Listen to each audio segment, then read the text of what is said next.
Kisah Rasulullah bagian ke-9 dari 160 bagian. Pernikahan Abdullah dengan Aminah. Allah sudah menentukan bahwa jodoh yang paling tepat untuk Abdullah adalah Aminah binti Wahb. Aminah adalah gadis yang paling baik keturunan dan kedudukannya di kalangan suku Quraisy. Musim semi tahun 570 Masehi pun tiba. Batang-batang gandum di Yaman tumbuh menjulang tinggi. Dedaunan kurma di kota Taif kembali bersemi. Sementara itu, padang-padang rumput dipenuhi harum bunga-bunga yang tumbuh di kebun-kebun. Bagi penduduk Mekah, musim semi adalah tanda kebebasan dan dimulainya lagi perdagangan musim panas ke Syria. Abdullah pun berniat pergi musim ini. Kanda, sebenarnya hatiku sangat berat melepas kepergianmu.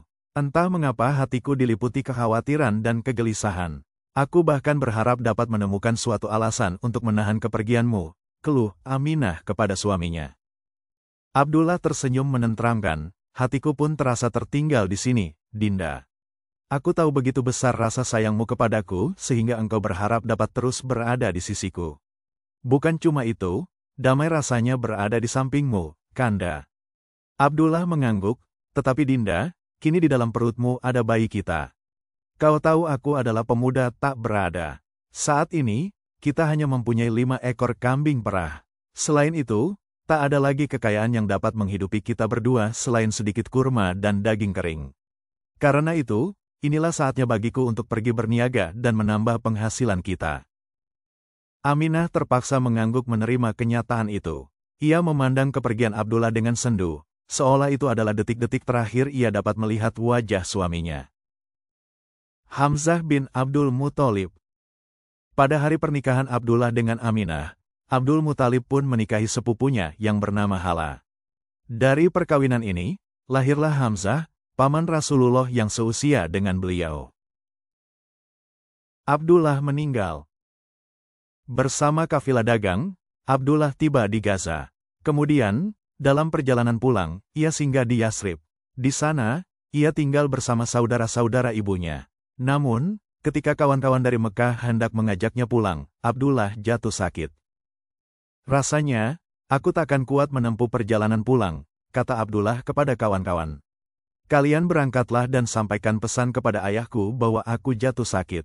Kawan-kawan mengangguk, akan kami sampaikan pesanmu. Baik-baiklah engkau di sini.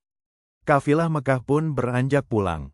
Ketika tiba di rumah, mereka menyampaikan pesan Abdullah kepada Abdul Muthalib. Harits, panggil Abdul Muthalib kepada putra sulungnya. Pergilah ke Yasrib. Lihatlah keadaan adikmu. Jika sudah sembuh, jemputlah ia pulang. Harits pun segera berangkat. Ketika tiba di rumah paman-pamannya di Yasrib, yang ditemuinya adalah wajah-wajah duka.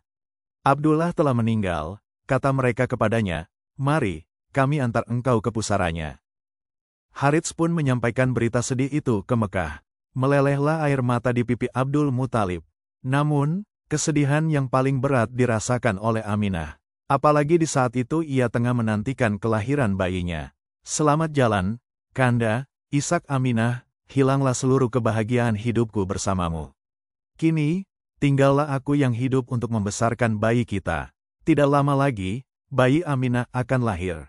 Bayi yang kelak ditakdirkan Allah menjadi orang besar yang mengubah jalannya sejarah dunia. Peninggalan Abdullah.